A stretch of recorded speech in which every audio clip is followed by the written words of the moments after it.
गर्भधारण के पश्चात जब 9 महीना बीता तो पूरी तैयारी थी। दास दासी प्रसूतिकागार में वस्त्र, स्नान की सामग्री, औषधि, उबटन, अनेक प्रकार के औषधीय तेल सब एकत्रित करके राजसी सामग्री रखी गई थी। बच्चे का जन्म होगा, इन चीजों की आवश्यकता।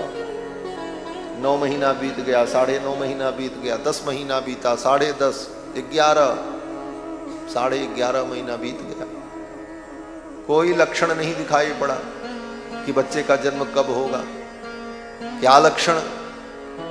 बोले मां को पीड़ा हो, कोई परेशानी हो, तब पता चले कि हाँ भाई अब बच्चे के जन्म का समय आ गया।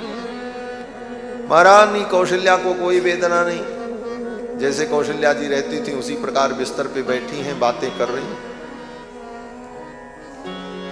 प्रसव वेदना नहीं हुई।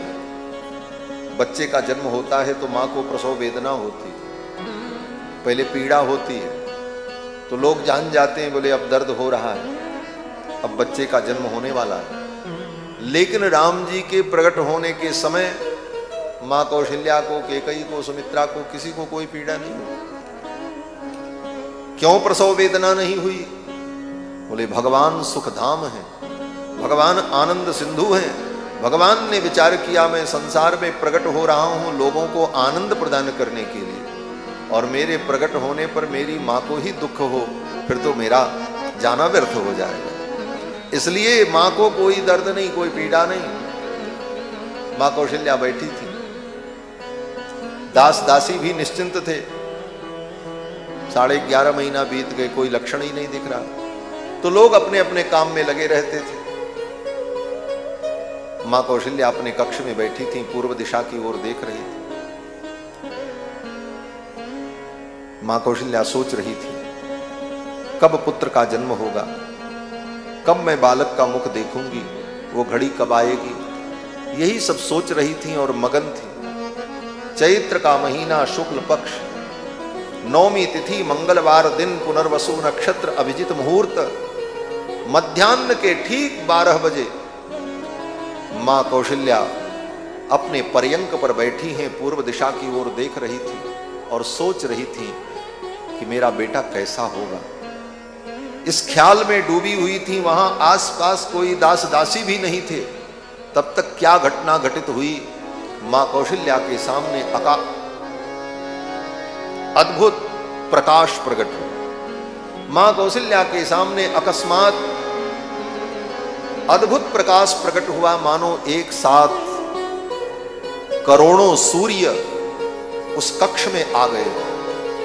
कल्पना करो, एक सूर्य आकाश से उतरकर आपके सामने आ जाए तो कितना प्रकाश होगा। करोड़ों सूर्य एक साथ प्रकट हो जाएं, ऐसा प्रकाश, जो प्रकाश महारानी कौशल्या सहन नहीं कर पाई, उनकी आंखें बंद हो गई। फिर कुछ देर बाद हिम्मत करके, साहस करके महारानी कौशल्या ने जब धीरे धीरे आंख खोली तो प्रकाश जो पीत वर्ण था वह प्रकाश धीरे धीरे नील वर्ण हो गया, सौम्य हो गया। प्रकाश जब पीत वर्ण होता है, श्वेत वर्ण होता है तो सहनीय नहीं होता। जब वो नील वर्ण हो जाता है तो आंखों को सहन होता। इसीलिए धूप बहुत तेज हो तो नीले रंग का चश्मा लगाना पड़ता, काले रंग का चश्मा लगाना पड़ता। वो प्रकाश सहनीय हो जाता है। धीरे धीरे मां कौशल्या ने देखा वो तेज जो था वो नीले रंग का तेज संकुचित हुआ और वह तेज एक वृत्त के आकार में, पिंड के आकार में अद्भुत नील वर्ण तेज दिखाई पड़ने लगा। मां कौशल्या ने विचार किया वो तेज पीत वर्ण जो था वो अंतर्हित हो गया, ये नील वर्ण तेज क्या है।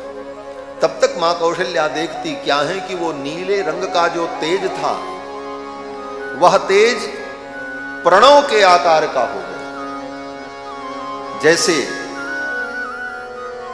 लाइटिंग होती है तो कोई ऐसी लाइटिंग की जाए कि नीले रंग की बत्ती ऐसे जलती रहे और दिखाई पड़े दूर से कि ओम लिखा हुआ है, उसी प्रकार वो नीले रंग की ज्योति ओम के आकार की बन गई, प्रणव के आकार की बन गई। महारानी कौशल्या ने देखा ये तो प्रणव, वेद स्वरूप प्रणव है, और उस प्रणव को देख रही थी। ओम इत्तेकाक्षरम ब्रह्म, ओम ये अक्षर जो है ये ब्रह्म का स्वरूप है। और वो प्रणव की ज्योति जब प्रकट हुई नीले रंग की, तो उस प्रणव से ध्वनि भी प्रकट हो रही थी प्रणव की। ओम ऐसी विलक्षण ध्वनि प्रकट हुई। और उस प्रणव को जब महारानी कौशल्या ने देखा तो क्या देखती हैं, उस प्रणव के मध्य में, उसी ओंकार के मध्य में शंख चक्र गदा पद्म धारण किए हुए भगवान का दर्शन हुआ। सशंख चक्रम सकिरीट कुंडलम सपीत वस्त्रम सरसीरुहे क्षणम सहार वक्षस्थल कौस्तुभ श्रियम नमामि विष्णुम शिरसा चतुर्भुज। शंख चक्र गदा पद्म धारण किए भगवान चतुर्भुज रूप में मां कौशल्या के सम्मुख प्रकट हुए। मां कौशल्या ने देखा, प्रणाम किया, हाथ जोड़ करके खड़ी होकर के महारानी कौशल्या भगवान की स्तुति करने लगी, भगवान का स्तवन करने लगी। गोस्वामी तुलसीदास जी महाराज रामायण में इस चित्र का वर्णन करते हैं। मां कौशल्या स्तुति करती हैं, भय प्रगट कृपाला दीन दया। ये स्तुति आप सबको याद होगी, आप सब लोग मिल करके इसे गाएं हम सबके साथ में, और इस भावना से भगवान हमारे सम्मुख प्रकट हैं, हम उनकी स्तुति कर रहे हैं।